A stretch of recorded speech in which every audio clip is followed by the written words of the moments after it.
नमस्कार। Study IQ IAS Hindi में आप सभी लोगों का बहुत बहुत स्वागत है। मैं हूं वीरत दुबे और आज हम लोग एक नए लोकेशन को देखने का प्रयास करेंगे।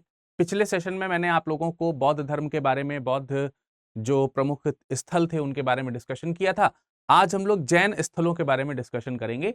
और आप सब लोगों को मालूम है कि 6वीं शताब्दी ईसा पूर्व के आसपास जब धार्मिक, हम कह सकते हैं कि रिफॉर्म्स होने शुरू होते हैं, सुधार आंदोलन जब चलने शुरू होते हैं, तो उनमें जैन और बौद्ध ये दो धर्म प्रमुख हैं। और इन दोनों में जो प्रमुख व्यक्तित्व हैं उनकी अगर हम चर्चा करें तो बौद्ध धर्म में महात्मा बुद्ध का व्यक्तित्व आप देखते हैं। और उनके उनसे संबंधित जो प्रमुख स्थल हैं उनको जैन बौद्ध स्थल के रूप में जाना जाता है। ठीक उसी प्रकार से जैन धर्म जो है उसमें 24 तीर्थंकर हैं। और उन 24 तीर्थंकरों में से कुछ प्रमुख तीर्थंकर हैं जिनसे संबंधित कुछ स्थान हैं। और उनमें में भी सबसे ज्यादा जो है वो जो अंतिम तीर्थंकर हैं महावीर स्वामी जिनको हम कहते हैं, उनसे संबंधित स्थान है।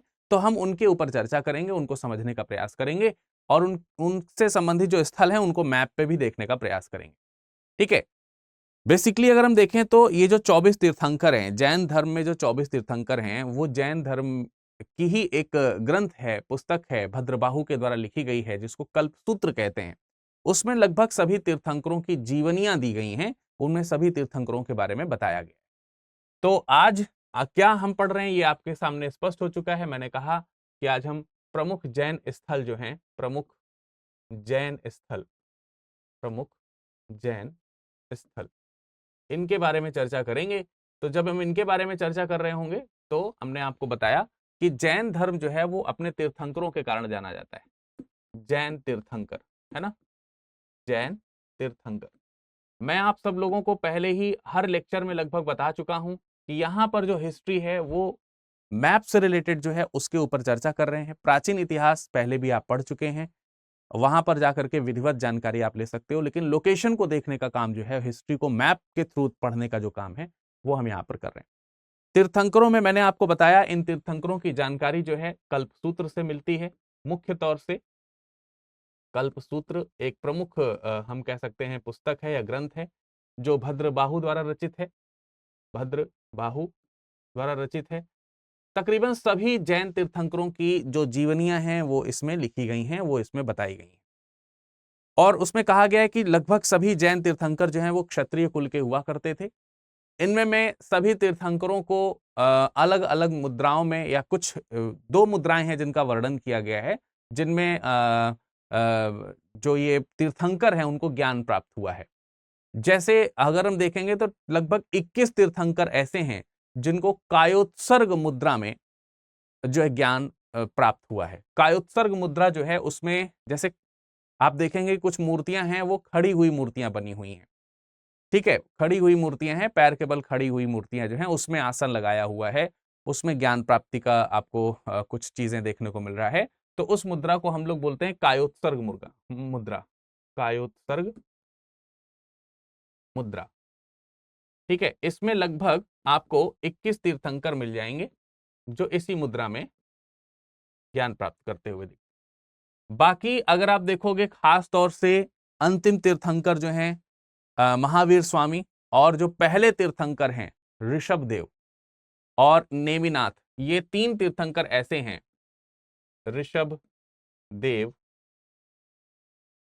नेमिनाथ और महावीर स्वामी, महावीर स्वामी। इन लोगों को जो आप देखेंगे, इनका जो आसन है, उनके आसन को हम लोग पद्मासन बोलते हैं। तो एक कायोत्सर्ग मुद्रा है, एक अलग मुद्रा है, और इनके जो आसन है वो पद्मासन है। पद्मासन, पद्मासन मुद्रा जो है वो आपको इनकी देखने को मिलती है। ये तो मैंने एक अलग सी चीज आपको बता दी जो थोड़ा बहुत हो सकता है कि मूर्ति में आप लोग देखा करते होंगे। पद्मासन मुद्रा में अलती पलथी मार के बैठे रहते हैं। बहरहाल इनमें से जो प्रमुख तीर्थंकर हैं उनके जो स्थल हैं उनको हम यहाँ पर लोकेट करने का प्रयास करेंगे। चलिए, लोकेशन की जो मुद्रा है उसको हम आगे लेकर के चलते हैं। अब उसके लिए सबसे पहले मैं आपको यहाँ पर भारत का नक्शा बनाने का प्रयास करूंगा। मान लेता हूं कि ये हमारा इंडिया का मैप है। बहुत ही आराम से आप बनाएंगे इसको।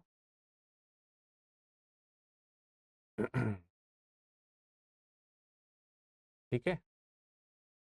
और मेरे ख्याल से अब आप लोगों को इंडिया का मैप जो है बनाना अच्छी तरीके से आ गया होगा, इसमें कोई दो राय नहीं होनी चाहिए मेरे ख्याल से। अब आप लोग अच्छी तरीके से सीख गए होंगे। ये दक्षिण भारत का हिस्सा तो और भी ज्यादा है आसान बनाना। उत्तर भारत में जब हम उस समय की बात कर रहे हैं तो नदियों से घिरा हुआ जो प्राकृतिक क्षेत्र है, वहां पर हम लोग उत्तर भारत में कुछ नदियों से ही सीमाएं बना लेते हैं, जैसे कि ये सिंधु नदी की सीमा है, ठीक है, झेलम नदी है, ऐसे करके, है ना, रावी। तो तमाम सारी जो नदियां हैं, यहाँ से ऐसे ब्यास नदी बहती है, ऐसे आपको तकरीबन इसी के पास से आपको ऐसे सतलज नदी बहती हुई दिखाई देगी, वो अंततः इसमें मिला देगी। फिर आपको मालूम है कि इधर से भाई ये आपकी ब्रह्मपुत्र नदी जा रही होती है। आप यहाँ से इसमें ब्रह्मपुत्र नदी का प्रवाह देख सकते हैं आराम से, है ना। ये ब्रह्मपुत्र नदी जा रही है कुछ इस तरीके से। दो प्रमुख नदियां आपको उत्तर में देखने को मिल जाती हैं, जिनके जिनमें एक सर्वाधिक प्रमुख है जिसको आप गंगा के नाम से जानते हैं। कुछ इस तरीके से यहाँ पे बहुत सारी ब्रांचेस बन जाएंगी, गंगा और ब्रह्मपुत्र का डेल्टा बन जाएगा। यहाँ से आप यमुना नदी लेकर के आ सकते हैं, साथ ही मिल जाएगी। तो ये एक मोटे मोटे तौर पर, फौरी तौर पर हमने आपको एक लोकेशन जो है यहाँ पर बनाई और लोकेशन बना करके आपको दिखाने का प्रयास, ठीक है। तो आई होप कि आपको ये पॉइंट जो है वो क्लियर हो गए होंगे कि मैप जो है वो कैसे बनाना है, ड्रॉ कैसे करना है। अब इनमें सबसे पहले जो तीर्थंकर हैं, जिनको हम लोग ऋषभ देव के नाम से जानते हैं, ऋषभ देव का जन्म जो है वो अयोध्या में माना जाता है। तो अब अगर आप यहां से लोकेशन की तरफ अगर हम बढ़ने का प्रयास करें तो हम देखेंगे कि अयोध्या, तकरीबन यहां कहीं पर अयोध्या जो है हमको देखने को मिले, इस जगह पर अयोध्या। तो भाई ये अयोध्या है और यहीं अयोध्या में ही, यहीं अयोध्या के राजा हुआ करते थे इनके पिता, ऋषभ देव जी के पिता। तो पहले तीर्थंकर जो हैं वो ऋषभ देव हुए। प्रथम तीर्थंकर की बात करें तो प्रथम तीर्थंकर कौन है? प्रथम तीर्थंकर हैं ऋषभ देव, ऋषभ देव। जब आप लोग जैन धर्म पढ़ें तो ऋषभ देव के बारे में जरूर पढ़ें, मेरा ये आपको सुझाव है। तीन तीर्थंकरों की जानकारी आपको होनी चाहिए, ऋषभ देव की, पार्श्वनाथ की और महावीर स्वामी। तो यानी महावीर स्वामी की जानकारी तो सभी लोग रखते हैं, लेकिन उनसे पहले जो 23वें तीर्थंकर हैं पार्श्वनाथ, और जो पहले तीर्थंकर हैं, प्रथम तीर्थंकर हैं ऋषभ देव, इनकी जानकारी थोड़ी बहुत आप जरूर रखिएगा। जैसे यहां पर मैं आपको कहूं कि ऋषभ देव जो है, ऋषभ देव के जो पिता हैं या ऋषभ देव जिस जगह से बिलोंग करते हैं वो अयोध्या है। अयोध्या में उनके भी पिता जो है वो राजा हुआ करते थे। नाभिराज उनके पिता का नाम हुआ करता था, माता का नाम मरुदेवी हुआ करता था। तो नाभिराज, नाभिराज और मरुदेवी, मरुदेवी, ये जो हैं माता पिता हैं, ये माता हैं और ये कौन है? ये पिता हैं। और पिता जो हैं ये अयोध्या के राजा थे, अयोध्या के राजा। हमको ये समझ में आ गया कि भाई अयोध्या के राजकुमार हैं हमारे जो ऋषभ देव जी हैं, जो प्रथम तीर्थंकर हैं, इनको माना जाता है। इनका समय बहुत पुराना है। ऋग्वेद में जो इनके पिता हैं नाभिराज, उनको अयोध्या का राजा बताया गया है। इसके अलावा भगवत पुराण है, वायु पुराण है, विष्णु पुराण है, इन सब पुराणों में भी ऋषभ देव का नाम का जिक्र होता है।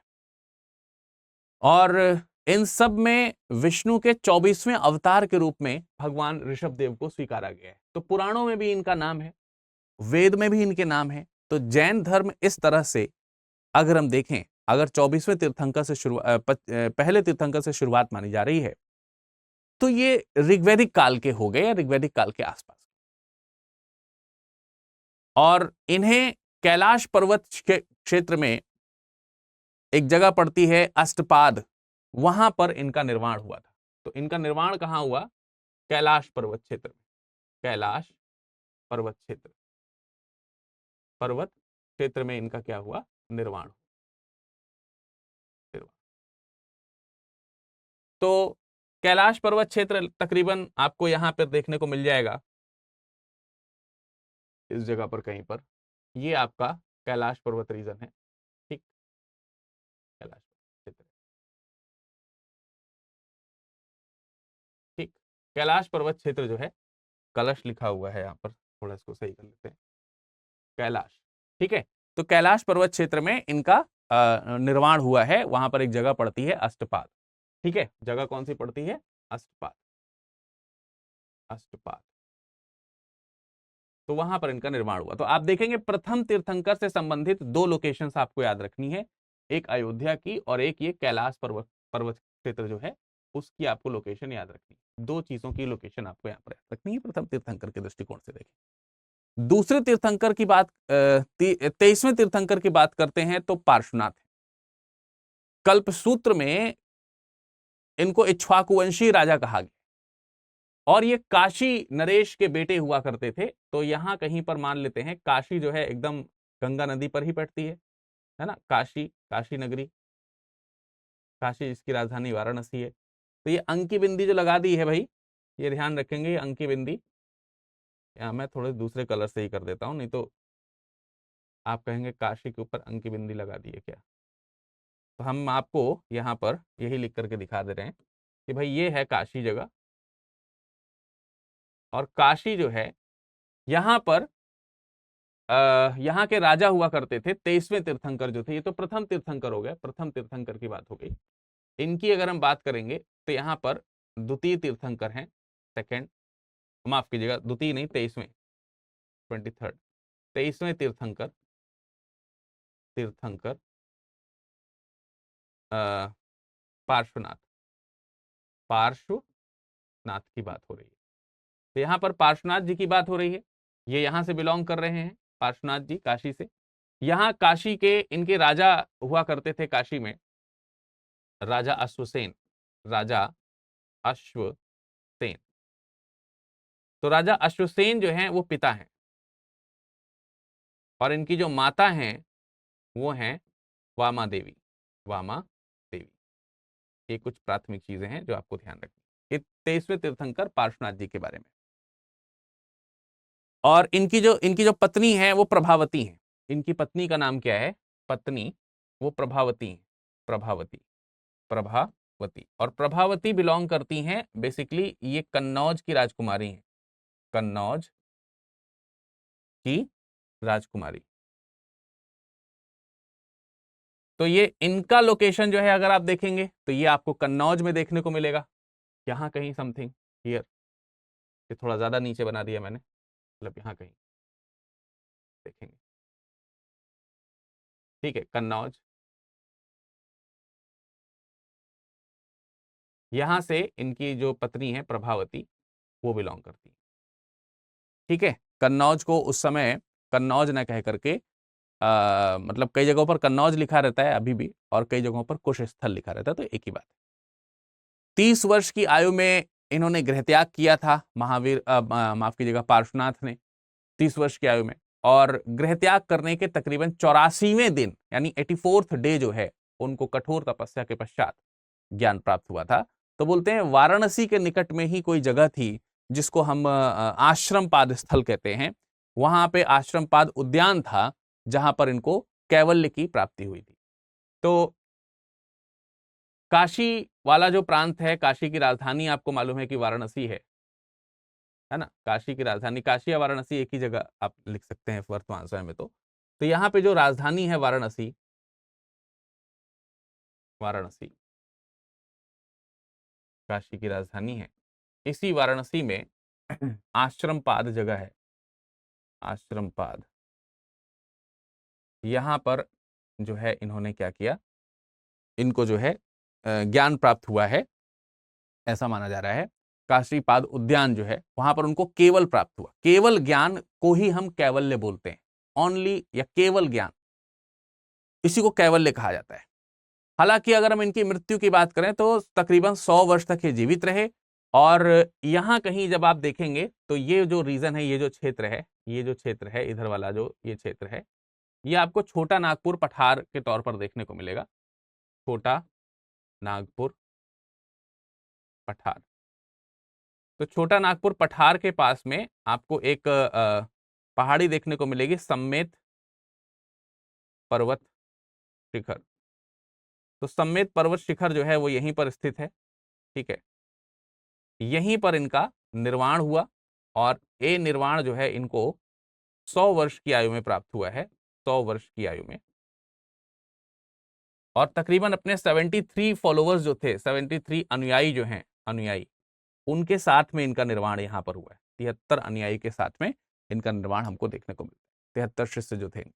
तो इसीलिए ये वाला जो प्लेस है सम्मेद, जो पर्वत शिखर वाला जो क्षेत्र है, इसी को सिद्धि क्षेत्र भी कहा जाता है। जैन सिद्धि क्षेत्र, जैन सिद्धि, जैन सिद्धि स्थल।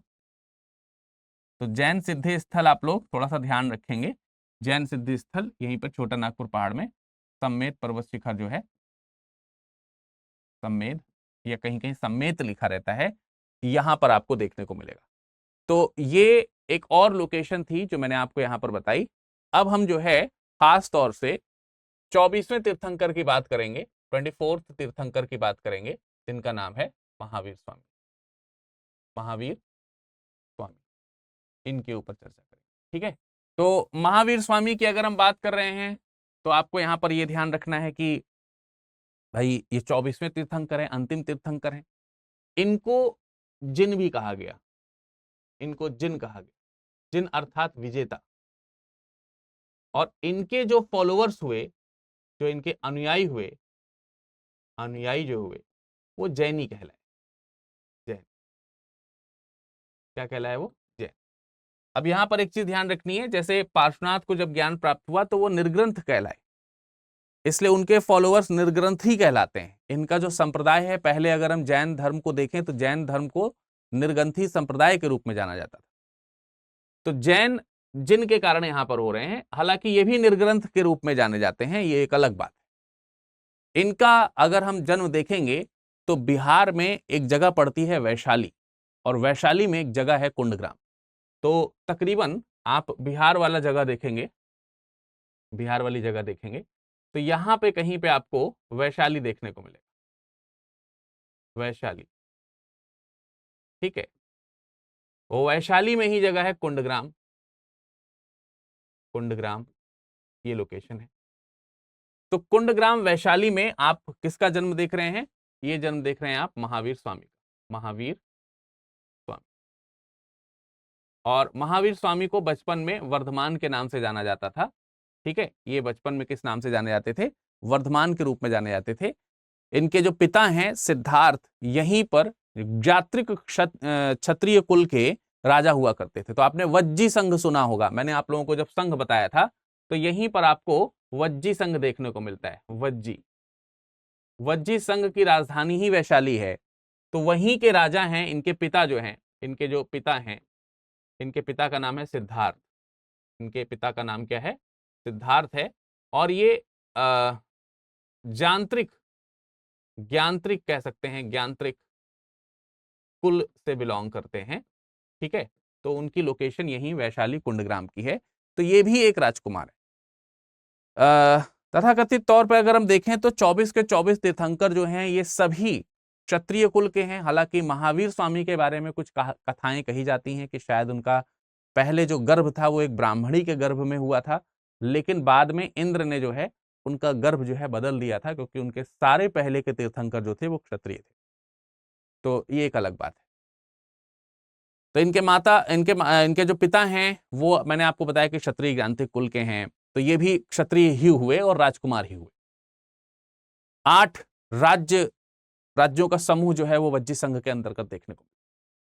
खैर, भद्रबाहु की जिस कल्पसूत्र की मैंने बात करी थी, जो मैंने अभी थोड़ी देर पहले आपको दिखाया था कि भद्रबाहु ने कल्पसूत्र लिखा है, इसी कल्पसूत्र में यह बताया गया है कि जब महावीर स्वामी 28 वर्ष के हुए, ठीक है, कल्पसूत्र के अनुसार, कल्पसूत्र के अनुसार जब महावीर स्वामी 28 साल के हुए, 28 वर्ष के जब हुए, तब इनके पिता जो शुद्धोधन है उनकी मृत्यु हुई। माफ कीजिएगा, पिता जो सिद्धार्थ है उनकी मृत्यु हुई। पिता सिद्धार्थ, पिता जो सिद्धार्थ हैं उनकी क्या हो गई? मृत्यु हुई। और जब इनकी मृत्यु हुई तो इसके पश्चात इनके एक भाई थे जो कि इनसे बड़े थे, नंदीवर्धन नाम था उनका। उन्हीं नंदीवर्धन से इन्होंने अनुमति ली गृह त्यागने की। नंदीवर्धन, नंदीवर्धन से गृह त्याग की अनुमति, गृह त्याग, गृह त्याग की अनुमति ली। तो गृह त्याग की अनुमति जो ली गई है वो 30 वर्ष की आयु में ली गई है, यानी कि 30वें वर्ष, अपनी आयु के 30वें वर्ष जो है उन्होंने गृह त्याग किया है। वो पहले से सन्यासी थे, लेकिन उनका ये उद्देश्य था कि जब तक पिता रहेंगे, पिता के रहने तक मैं सन्यास धारण नहीं करूंगा। तो जब पिता की मृत्यु हुई तब उन्होंने सन्यास धारण। जब उन्होंने गृह त्याग किया तो तकरीबन 1 साल के आसपास तक या 13 महीने के आसपास तक वो एक ही वस्त्र पे जीवन बिताते रहे। तो बहुत मलिन हो गया वस्त्र, उससे उनके काया शरीर पे बहुत प्रदूषित प्रभाव पड़ा। तो उन्होंने स्वर्ण बालुका नदी बहती है वहीं वैशाली के पास में, तो स्वर्ण बालुका नदी जो है, उसी स्वर्ण बालुका नदी के पास में उन्होंने अपना वस्त्र त्याग किया। तो आपको ध्यान रखना है, स्वर्ण बालुका नदी, बालुका नदी, यहां पे वस्त्र त्याग किया, वस्त्र त्याग। तो आपने देखा होगा कि जैनी जो हैं वो, जैसे उसमें उनमें जो जैसे जो जिन बन रहा है वो वस्त्र विहीन रहते हैं मुख्य तौर पर। तो यहीं पर आपको एक नदी बहती हुई दिखाई देगी, यहीं पर आपको एक नदी बहती हुई दिखाई देगी, जिसको आप क्या कह रहे हैं, स्वर्ण बालुका नदी, बालुका नदी। यहां पर उन्होंने अपना वस्त्र त्यागा है महावीर स्वामी जी ने, और उसके बाद वो जो है कई जगहों पर इधर उधर भटकते रहे हैं ज्ञान की प्राप्ति में। हालांकि तमाम सारे जो सांसारिक कष्ट हैं वो भी उन्होंने देखे इसी दौरान। वहां से वो राजगृह जाते हैं, राजगृह से नालंदा जाते हैं। तो यहीं पर आपको राजगृह, नालंदा, ये सब यहीं पर आपको देखने को मिलेगा। मैं आपको इन लोकेशंस में अगर कहीं पर भी दिखाऊं तो भाई थोड़ा सा नीचे आ जाएंगे आप, तो आपको यहाँ पर राजगृह देखने को मिलेगा। मान लेते हैं कि ये वाली जो लोकेशन है इसको हम यहाँ दिखा देते हैं, राजगृह। ये मगध प्रांत जो था, मगध प्रांत की एक समय में राजधानी हुआ करती थी राजगृह। ठीक है, तो ये राजगृह गए, राजगृह से नालंदा गए, थोड़ा सा ऊपर की ओर चलेंगे आप तो आपको यहाँ पर कहीं पर नालंदा देखने को मिलेगा। ठीक है, नालंदा, तो नालंदा गए। इस तरीके से उनका जीवन जो है वो इधर उधर होता रहा, और 12 वर्ष उन्होंने इधर उधर, मतलब कह सकते हैं कि तपस्या इत्यादि में बिताए हैं। और फाइनली जाम्बिक ग्राम में ऋजुपालिका नदी के तट पर उनको कैवल्य प्राप्त हुआ है। तो जब ऋजुपालिका नदी के तट पर उनको कैवल्य प्राप्त हुआ, ऋजुपालिका नदी, यहां पर इनको कैवल्य प्राप्त हुआ। कैवल्य का मतलब ही यही है, केवल ज्ञान, शुद्ध ज्ञान जिसको बोलते हैं, कैवल्य जो है वो यही है। कैवल यानी कि केवल ज्ञान। केवल जब ज्ञान प्राप्त हो जाता है किसी को तो उसको, उस घटना को कैवल्य प्राप्ति बोला जाता है। यानी इसमें ओनली शुद्ध जो ज्ञान है, शुद्ध ज्ञान, अलग कुछ नहीं, उसी को बोला जाता है कैवल्य, पूर्ण ज्ञान, शुद्ध ज्ञान। इसीलिए ये कैवलिन कहलाए, इनको कैवलिन नाम भी दिया जाता है। फिर उसके बाद उनको जो भी जानकारी मिली अपने ज्ञान में, उसका उन्होंने प्रचार प्रसार करना शुरू किया। तो प्रचार प्रसार में वो राजगृह जाते हैं, राजगृह उनके प्रचार का स्थान है, मैंने आपको बताया। राजगृह के अलावा यहीं पर आपको एक जगह देखने को मिलेगी, चंपा, चंपा। तो मान लेते हैं यहां कहीं जो है ये चंपा है लोकेशन। ठीक है, इस लोकेशन को ध्यान रखिएगा, चंपा। ठीक, चंपा में उन्होंने जाकर के प्रचार किया। चंपा के अलावा आप थोड़ा पश्चिम बंगाल की तरफ बढ़ेंगे तो यहां पर आपको जगह देखने को मिलेगी मुंगेर। ठीक है, तो चंपा है, मुंगेर है। ठीक है, उसके अलावा ये सब वैशाली वगैरह के जो इलाके हैं ये तो है ही, वैशाली, मिथिला, वैशाली। ठीक है, मिथिला, मिथिला जो है आपको थोड़ा यहाँ कहीं देखने को मिल जाएगा। ठीक है, ये तो वज्जी मैंने यहाँ पर लिख दिया, इसी के ऊपर आप देखेंगे यहाँ कहीं पर मिथिला देखने को मिलेगा। ठीक है, ये आपकी चंपा है, यहाँ पर आपको यहाँ ये जो है आपका मान लेते हैं ये मुंगेर है, मुंगेर, ये चंपा। ठीक, यहाँ पर कहीं पर मान लेते हैं आपका ये मिथिला, मिथिला का प्रांत जो है। तो ये सब जगहें हैं, जैसे बुद्ध अलग अलग जगह जाकर के अपने ज्ञान का प्रसार करते हैं, वैसे ही इन्होंने भी प्रसार किया हुआ है। इनफैक्ट ये काशी भी, काशी जो लिखा हुआ है यहाँ पर, ये नीचे लिखा है, इधर भी उधर ऊपर भी लिखा है। काशी के अलावा आप यहीं पर जहां पर संगम होता हुआ आपको दिख रहा है, इस जगह पर कौशाम्बी, कौशाम्बी यहां पर भी वो प्रचार करने के लिए गए। ऐसे कई जगहों पर उन्होंने क्या किया है, प्रचार किया। कौशाम्बी प्रयागराज से थोड़ा सा साउथ की ओर आपको देखने को मिलेगा। ठीक है, एक और जगह है जहां पर महात्मा बुद्ध ने भी बहुत सारे ज्ञान बांटे थे, वो जगह यहाँ कहीं है तकरीबन, और उसको आप कह सकते हैं श्रावस्ती, श्रावस्ती। तो श्रावस्ती में भी उन्होंने ज्ञान जो है वो बांटा है। तो इस तरीके से तमाम जगह हैं ऐसी, तमाम लोकेशंस हैं ऐसी जहां पर वो ज्ञान बांटते हुए दिखाई देते हैं। तो मैं ये स्थल एक साथ लिख देता हूं, मैंने मिथिला तक लिख दिया था, मिथिला के अलावा आप काशी लिख लीजिए इसमें, काशी के अलावा आप श्रावस्ती लिख लीजिए, श्रावस्ती, श्रावस्ती के अलावा आप जो है कौशाम्बी लिख लें इसमें, कौशाम्बी। तो ये इनके जो है प्रमुख प्रचार स्थल हैं जहां पर उन्होंने ज्ञान प्राप्ति के पश्चात जो है वो ज्ञान बांटा। अब चूंकि महावीर स्वामी एक राजकुमार हुआ करते थे, तो जब उन्होंने ज्ञान प्रचार किया तो तमाम सारे राजवंशों का उनको सहयोग भी मिला है। पूर्व में अगर आप देखेंगे तो इनकी जो माता हैं, माता का नाम है त्रिशाला, और त्रिशाला जो है वो लिच्छवी राजवंश से हैं। तो मैंने आपको लिच्छवी भी यहीं पर दिखाया हुआ है। यहाँ पर वैशाली है, मतलब ये तो वज्जी संघ ऊपर मैंने लिख दिया, अब इसमें जगह नहीं बची है, अदरवाइज आप मान के चलिए यहीं पर ये लिच्छवी है, लिच्छवी, लिच्छवी।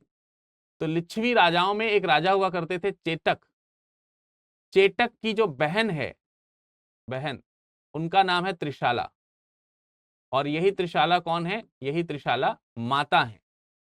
तो जैसे आप जब यहाँ पर पिता का नाम लिख रहे हैं सिद्धार्थ, पिता का नाम सिद्धार्थ है, तो वैसे ही माता का नाम जो है वो क्या है, माता का नाम है त्रिशाला। और त्रिशाला जो है ये बिलोंग करती हैं, आपको मैंने बताया, यहाँ पर देखिए लोकेशन मैंने आपको लिखा हुआ है, लिच्छवी वंश इनका जो है वो लिच्छवी। तो लिच्छवी गणराज्य जो है उससे बहुत सहायता मिलती रही इनके धर्म प्रचार को, निस्संदेह। हालांकि आप देखेंगे तो यही लिच्छवी जो राजा चेटक है, इसकी एक पुत्री भी है, इसकी एक पुत्री भी है जिसका नाम है जिनसे अजातशत्रु की शादी हुई थी, अब माफ कीजिएगा बिंबिसार की शादी हुई थी। क्या नाम था उनका, चेलेन्ना या छलना उनको कहा जाता था, छलना, छलना या चेलेन्ना एक ही बात है, या चेलेन्ना। तो अजातशत्रु उन्हीं बिंबिसार के बेटे हैं, है ना। बिंबिसार को देखेंगे आप तो जो बिंबिसार है वो चेतक की बेटी से शादी करता है, छलना से शादी करता है। बिंबिसार का बेटा है अजातशत्रु, अजातशत्रु आगे चल करके जैन मतानुयायी बनेगा, यानी वो जैन धर्म स्वीकार कर लेता है। तो ये जो मगध का रीजन है, ये जो आप मगध प्रांत देख रहे हैं यहाँ पर, मान लीजिए कि ये वाला जो एरिया है ये आपका मगध है।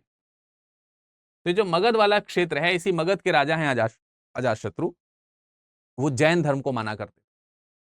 इसी तरीके से आप देखेंगे आगे चल करके नंद वंश आया मगध में, तो नंद वंश जो है वो भी जैन मतानुयायी। इसी तरीके से आप यहां पर उड़ीसा वाला रीजन देखेंगे, उड़ीसा वाला क्षेत्र देखेंगे, इस जगह पर ये उड़ीसा, यहां पर खारवेल शासक हुआ करते थे, खारवेल, यहां पर खारवेल शासक थे।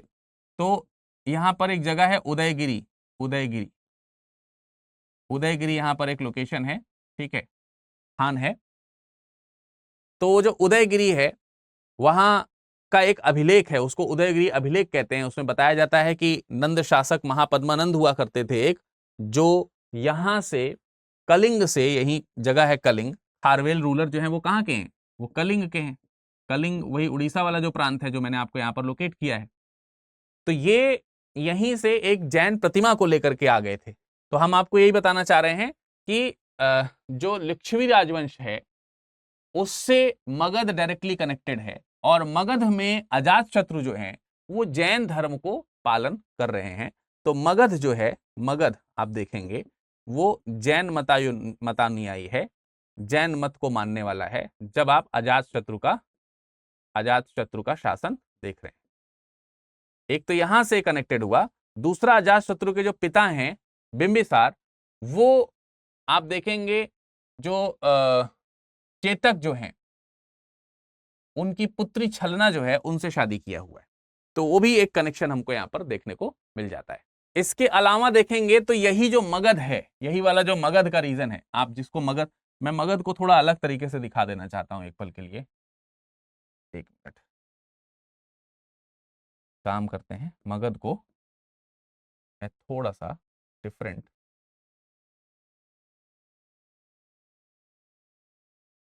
दिखा देना चाहता हूं। मान लेते हैं कि ये मगध है, ठीक है।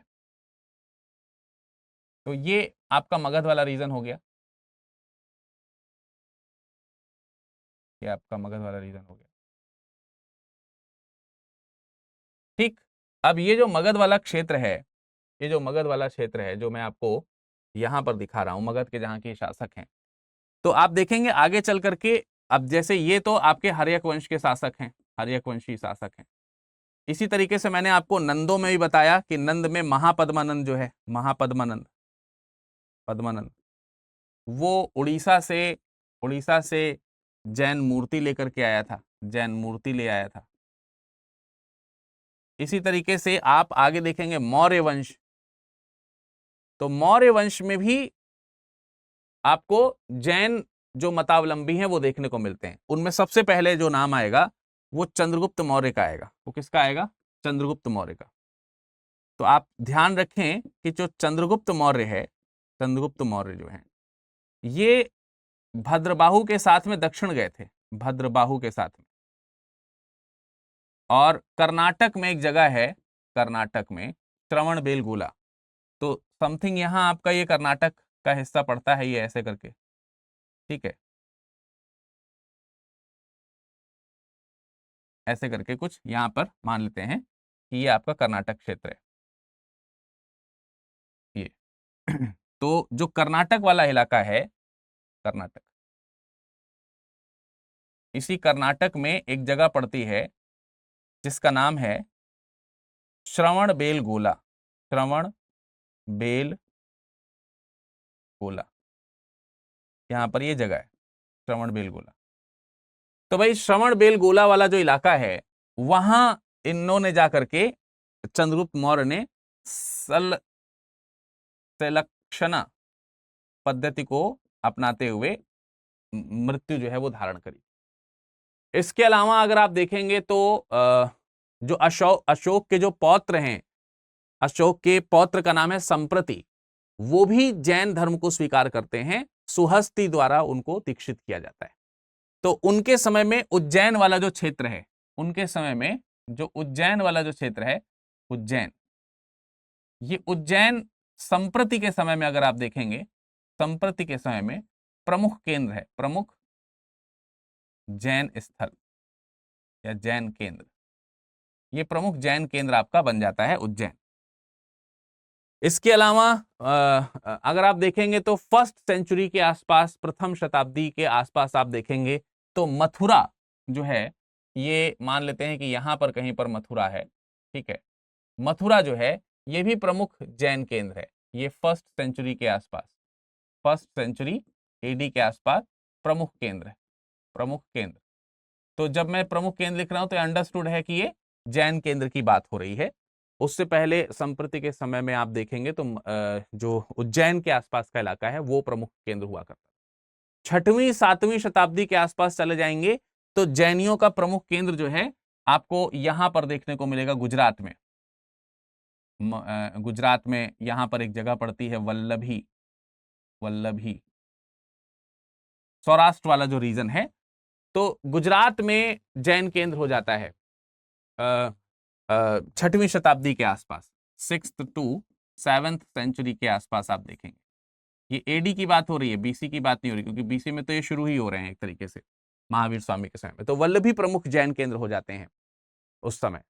और इन्हीं के समय में ही 6वीं शताब्दी में आप देखेंगे कि जो पार्श्वनाथ हैं उन्होंने 4 गण स्थापित किए थे, गण वर्ण स्थापित किए थे। उसी तरीके से उस प्रणाली को महावीर स्वामी ने आगे बढ़ाया था। तो 6वीं शताब्दी में देवर्धिगण नाम से एक व्यक्ति हैं, देवर्धिगण। यहीं पर मैं आपको छोटा सा लिखा हुआ दिखा दे रहा हूं, देवर्धिगण, या आप इनको क्षमाश्रवण के नाम से भी जानते हैं। क्षमाश्रवण, श्रवण प्रणाली जो है शुरू करी ना महावीर स्वामी ने, तो वही क्षमाश्रवण। तो उन्होंने वल्लभी में सेकंड जो बौद्ध संगीति है, द्वितीय संगीति जो है वो आयोजित करी है। द्वितीय संगीति जो है, बौद्ध संगीति जो है, उसका आयोजन किया है। अब जो सेकंड बौद्ध संगीति है उसका आयोजन आपको यहां पर देखने को मिल रहा है। जैन संगीति और बौद्ध संगीति के ऊपर लोकेशन वाइज एक अलग हम वीडियो बना देंगे, तो आपकी मैपिंग वहां पर थोड़ी सेपरेट हो जाएगी, आसानी रहेगी आपके लिए, ठीक है। इसके अलावा अगर आप देखेंगे, सेकंड काउंसिल आपको गुजरात में यहां पर देखने को मिल रही है। चालुक्य वंश के संस्थापक हुआ करते थे जिनका नाम था मूलराज द्वितीय। उन्होंने भी कई सारे जैन मंदिर बनवाए। तो चालुक्य जो दक्षिण भारत में आपको, जैसे यहां पर एक नर्मदा नदी जाते हुए देखने को मिलेगी, यहां से आप देखेंगे इस तरीके से एक नदी जा रही है, ठीक है। इस तरीके से आप देखेंगे एक नदी जा रही है, नर्मदा, ठीक है। तो नर्मदा के दक्षिण की ओर का जो ये इस तरफ का जो इलाका है, मतलब बहुत बड़े स्थल पर तो नहीं, ऐसे समझ लीजिए कि ये वाला जो इलाका है, इस तरीके से ये वाला जो इलाका है, और भी थोड़ा सा दक्षिण में इधर आपको जो चालुक्य वंश है वो आपको देखने को मिलेगा।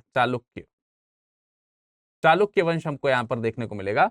तो चालुक्यों के जो प्रमुख जो प्रथम राजा हुआ करते थे, मूलराज जिनका नाम था, मूलराज, वो मूलराज भी आपको ध्यान रखना है कि मूलराज भी जो है वो जैन धर्म के फॉलोवर थे, ठीक है। जो लोकेशन में आपको यहां पर देखने को मिल भी रहे होंगे, ये वाले हिस्से,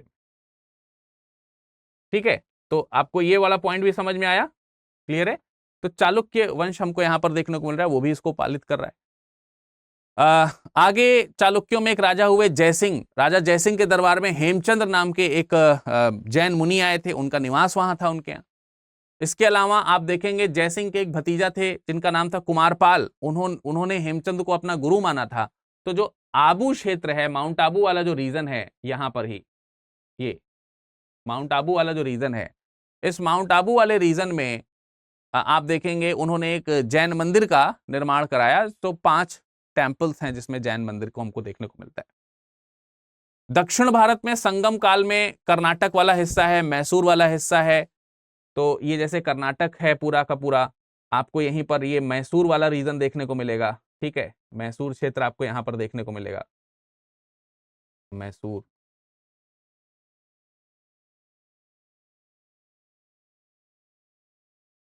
ये वाला जो रीजन है मैसूर, ठीक है।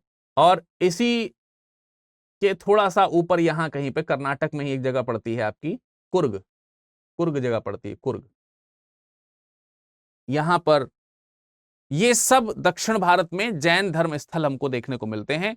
कर्नाटक, मैसूर, और जो पूरा का पूरा महाराष्ट्र में भी काफी जगहों पर आपको जैन जो मंदिर हैं वो देखने को मिलेंगे। तो महाराष्ट्र वाला रीजन तो आपका यहाँ पर इस तरीके का बना हुआ है, ऐसे करके इधर की ओर महाराष्ट्र है, ठीक है। तो ये महाराष्ट्र वाला स्थल है, महाराष्ट्र, यहां पर भी जैन आपको देखने को मिल जाते हैं। तो दक्षिण भारत में आपको थोड़ा सा जैन धर्म आपको महाराष्ट्र है, कर्नाटक है, मैसूर है, इन जगहों पर देखने को मिले।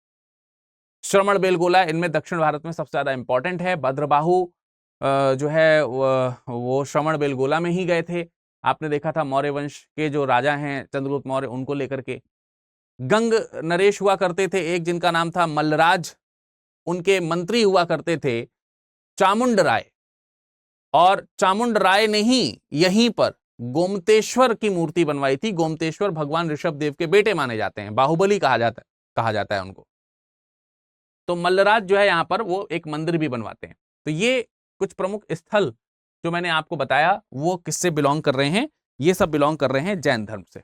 अब हम, क्योंकि बात यहां पर मंदिरों तक पहुंच गई, तो कुछ हम एकाध जो मंदिर हैं उनके बारे में यहां पर जानकारी ले लेना चाहते हैं कि प्रमुख जैन मंदिर जो है वो कहां कहां पर है। कुछ इंपॉर्टेंट जैन टेम्पल्स हैं जिनके ऊपर हम डिस्कशन कर लेते हैं। जैसे सबसे पहले तो जैन मंदिर जो है दो तरीके के हमको देखने को मिलते हैं, एक शिखर वाले हैं, एक बिना शिखर वाले। इसमें से सबसे पहले दिलवाड़ा का जो जैन मंदिर है वो बहुत इंपॉर्टेंट है। दिलवाड़ा का जैन मंदिर राजस्थान में सिरोही जिला है, और सिरोही जिले में माउंट आबू वाला स्थान है। मैंने माउंट आबू यहां पर थोड़ा सा गलत बनाया है, इसको मैं मिटा देता हूं, ठीक है। इसको मैं यहां से हटा देता हूं। ये माउंट आबू वाला स्थल ठीक नहीं है,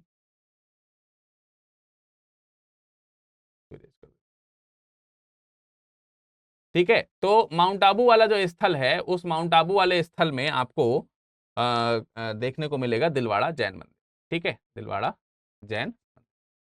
तो राजस्थान वाला इलाका इधर है, आपको मालूम है कि ये आपको यहां से ऐसे करके ऐसे ये राजस्थान वाला इलाका यहां पर बनने को मिलेगा। दक्षिण की ओर राजस्थान में एक जगह पड़ती है, एक डिस्ट्रिक्ट पड़ता है जिसको हम सिरोही डिस्ट्रिक्ट बोलते हैं। तो जब आप राजस्थान को देखेंगे तो मान लेते हैं कि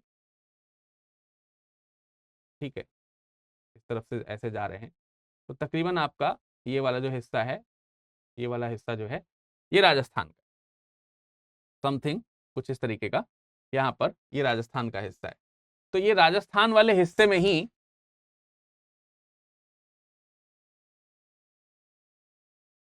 ठीक है, राजस्थान वाले हिस्से में ही दक्षिण की ओर अगर आप देखेंगे तो आपको सिरोही डिस्ट्रिक्ट देखने को मिलेगा। यहाँ कहीं पर, यहाँ पर सिरोही डिस्ट्रिक्ट है, सिरोही। और इसी सिरोही डिस्ट्रिक्ट में आपको एक टेम्पल देखने को मिलेगा जो कि जैन टेम्पल के रूप में जाना जाएगा, ठीक है। ये जैन टेम्पल है, और ये जैन टेम्पल कौन सा है? ये जैन टेम्पल है दिलवाड़ा, दिलवाड़ा, ठीक, दिलवाड़ा जैन मंदिर है जो कि माउंट आबू में आपको देखने को मिलेगा। और 13वीं से 11वीं से 13वीं शताब्दी के आसपास इसको तेजपाल और वास्तुपाल कुछ भाई थे, उन्होंने बनवाया था। गोमतेश्वर बाहुबली मंदिर है, आपको दक्षिण मैंने बताया था, लेकिन जब मैं आपको दिलवाड़ा जैन मंदिर सिरोही में बता रहा हूं तो सिरोही में आपको एक और मंदिर देखने को मिलेगा, मीरपुर जैन मंदिर। मीरपुर जैन मंदिर जो है ये पार्श्वनाथ जी को समर्पित है, और ये भी राजस्थान के सिरोही जिले में ही स्थित है। तो जो सिरोही आपको जगह दिख रही है, यहाँ पे एक तो दिलवाड़ा टेम्पल आपको देखने को मिल गया, दूसरा मीरपुर, माफ कीजिएगा, मीरपुर,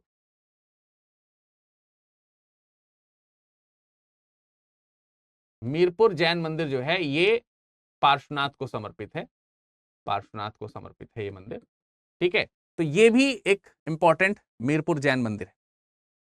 ये आपका तकरीबन 19th माफ कीजिएगा 9th सेंचुरी के आसपास बनवाया गया था, और इसको बहुत अच्छी तरीके से देखें तो वर्ल्ड एंड इंसाइक्लोपीडिया ऑफ जो आर्ट है उसमें भी इस मंदिर का लोकेशन जो है बताया गया है, मंदिर का वर्णन जो है वो किया गया। तो मीरपुर जैन मंदिर हो गया और माउंट आबू हो गया, ये आपका सिरोही डिस्ट्रिक्ट में। इसके अलावा दक्षिण की तरफ जब हम बढ़ेंगे तो थोड़ा सा दक्षिण में गुजरात की तरफ हम चलें, यानी इस स्थान से थोड़ा सा दक्षिण में जब वो गुजरात की तरफ चलेंगे तो गुजरात में आ, आपको अजीतनाथ जी का मंदिर देखने को मिलेगा, मेहसाणा में। तो गुजरात वाला जो इलाका है उसमें यहां कहीं पर, यहां कहीं पर मेहसाणा जो है, मेहसाणा, मेहसाणा जो है उसमें आपको गुजरात में, गुजरात ये वाला इलाका हो गया है ना, गुजरात जो है आपका ये वाला हिस्सा हो गया, ये वाला हिस्सा आपका गुजरात का हो गया। तो ये जो गुजरात वाला इलाका है, यहां पर आपको जो मेहसाणा डिस्ट्रिक्ट दिख रहा है ना, वहां पर आपको एक मंदिर देखने को मिलेगा, और वो अजीतनाथ जी का मंदिर है, मेहसाणा अजीतनाथ, अजीतनाथ मंदिर, उस मंदिर का नाम ही है अजीतनाथ मंदिर। तो यहां पर भी आपको एक टेम्पल देखने को मिल जाएगा जो कि अजीतनाथ टेम्पल के रूप में जाना जाता है, अजीतनाथ मंदिर।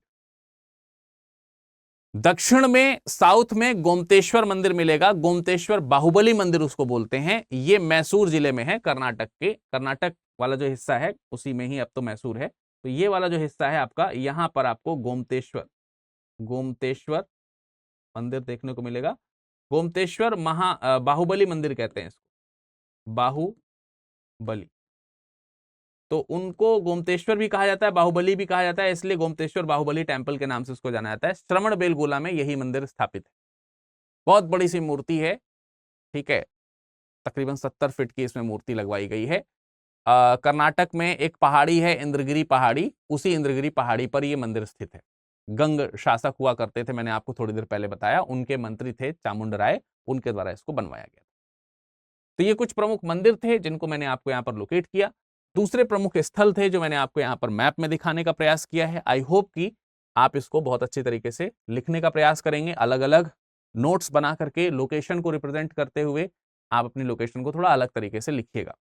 मैप अलग बनाइएगा और उसके फैक्ट्स जो हैं वो अलग लिखिएगा पॉइंट बनाकर, ठीक है। तो चलिए आज के सेशन में हम फिलहाल इतना ही रखेंगे, लेकिन जाने से पहले आपको बता देता हूं कि 10 तारीख से आपका तो ये बैच शुरू हुआ है, हो ही रहा है। तो इसमें 15 तारीख से 15 से मेरी क्लासेस आपको शुरू होते हुए दिखाई देंगी। 15 से मैं आपको यहाँ पर इतिहास यानी हिस्ट्री पढ़ाते हुए दिखाई दूंगा, और हिस्ट्री में भी हम आधुनिक भारत का इतिहास पढ़ रहे होंगे। तो अगर आप मुझसे आधुनिक भारत का इतिहास पढ़ना चाहते हैं, और बहुत ही शानदार क्लासेस चलेंगी, इस बात की गारंटी है, पढ़िएगा शानदार तरीके से। मैं आप लोगों को इसमें जो आधुनिक भारत का इतिहास है इंडिया आफ्टर इंडिपेंडेंस तक, उसमें आपको यहाँ पर पढ़ाऊंगा। और ये लेक्चर स्टार्ट होगा लगभग आपका औरंगजेब की मृत्यु के बाद से।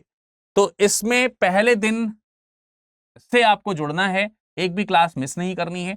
जुड़ने के लिए आपको स्टडी आईक्यू के ऐप पे जाना है, स्टडी आईक्यू ऐप पे जाना है, या फिर आप वेबसाइट विजिट कर सकते हैं, दोनों में से कहीं पर भी जाइए। कोर्स जो है एसआईक्यू का देखेंगे, एसआईक्यू मतलब स्टडी आईक्यू। एसआईक्यू में यूपीएससी सेगमेंट में जाएंगे, यूपीएससी में आपको हिंदी का बैच दिख जाएगा। हालांकि दूसरे लैंग्वेजेस के भी आपको उसमें बैच दिखेंगे, इंग्लिश का और हिंदी का। तो आपको हिंदी का बैच यहाँ पर देखने को मिल जाएगा। हिंदी के बैच में हिस्ट्री से शुरुआत मैं कर रहा हूँ, ठीक है। अगर आप हिस्ट्री हिंदी में पढ़ना चाहते हैं पूरा का पूरा लेक्चर, तो आप हिंदी वाला कोर्स ज्वाइन करिएगा जिसमें मैं शुरुआत कर रहा हूँ हिस्ट्री से। अगर आप इंग्लिश में पढ़ना चाहते हैं तो राहुल सागौरकर जी जो हैं आपको यहाँ पर शुरुआत करेंगे इंग्लिश वाला बैच, और इंग्लिश वाला जो बैच है ये अमित किलोर सर के द्वारा शुरू किया जाएगा। तो आप इंग्लिश में पढ़ना चाहते हैं अमित किलोर से, तो आप यहाँ पर आ सकते हैं। हिंदी में पढ़ना चाहते हैं तो आप मुझसे जुड़ने के लिए यहाँ पर आएँ। कोड सभी में एक ही इस्तेमाल हो सकता है, किसी भी बैच में आप एडमिशन लें, दैट इज विरद लाइव, ठीक है। इससे आपको ये कोर्स 26,999 पड़ जाएगा। P2I बैच है, एक बार एडमिशन ले लोगे, कुछ भी और एक्स्ट्रा नहीं करना है। हाँ, थोड़ा सा मैं सजेस्ट करना चाहूंगा कि आप अलग से जो है चाहें तो कुछ बुक ऑर्डर कर सकते हैं, क्योंकि जो आप पढ़ेंगे वो बुक्स आपको अगर आपके पास में रहेगी तो उसको रीड करना ईजी हो जाएगा। तो आप स्टडी आईक्यू के ऐप पे ही स्टडी आईक्यू की 18 बुक का हिंदी और इंग्लिश दोनों में ही सेट है। तो आप हिंदी मीडियम के स्टूडेंट हैं तो हिंदी का सेट ऑर्डर कर लीजिएगा, 4,000 4,500 के आसपास पड़ेगा, तो आप उसको भी ऑर्डर कर सकते हैं। इसके अलावा यूट्यूब के विद्यार्थियों के लिए मैं आपको बता दूं कि 15 तारीख से मैं विपिन चंद्रा जी का ये प्रोग्राम लेकर के आ रहा हूं, स्वतंत्र भारत का स्वतंत्रता संघर्ष, ये हम शुरू करने वाले हैं। तो ये भी जल्द ही आपके समक्ष जो है ये आएगा। तो कब आ रहा है इसके बारे में हम आपको बता देंगे, थोड़ा देर बाद बता देंगे, ठीक है। तो इससे जुड़े रहने के लिए भी आप लोग तत्काल जो है वो तैयार रहें। इस लेक्चर की पीडीएफ जो है आपको टेलीग्राम के माध्यम से मिल जाएगी। टेलीग्राम है हमारा विरद दुबे 01, इसमें t.me/विरद दुबे 01 ये लगाएंगे तो आपको ये लिंक है, ठीक है। टेलीग्राम का ये क्या है, लिंक है। इस लिंक के माध्यम से जुड़ना चाहते हैं। अगर डायरेक्टली सर्च करना चाहते हैं तो टेलीग्राम पे आप इस नाम से सर्च कर सकते हैं, इसी नाम से आप इंस्टाग्राम पे भी और टेलीग्राम पे भी सर्च करके हमसे जुड़े जा सकते हैं। तो आप हमें फॉलो कर लें यहाँ पर, तो आपको पीडीएफ्स और दूसरी जानकारियां मिलती रहेंगी। आशा करते हैं कि आपको ये लेक्चर्स हिस्ट्री ऑन मैप कार्यक्रम के रूप में बहुत पसंद आ रहे होंगे। मुलाकात करेंगे अगले सत्र में, तब तक के लिए नमस्कार, स्वस्थ रहिएगा, मस्त रहिएगा।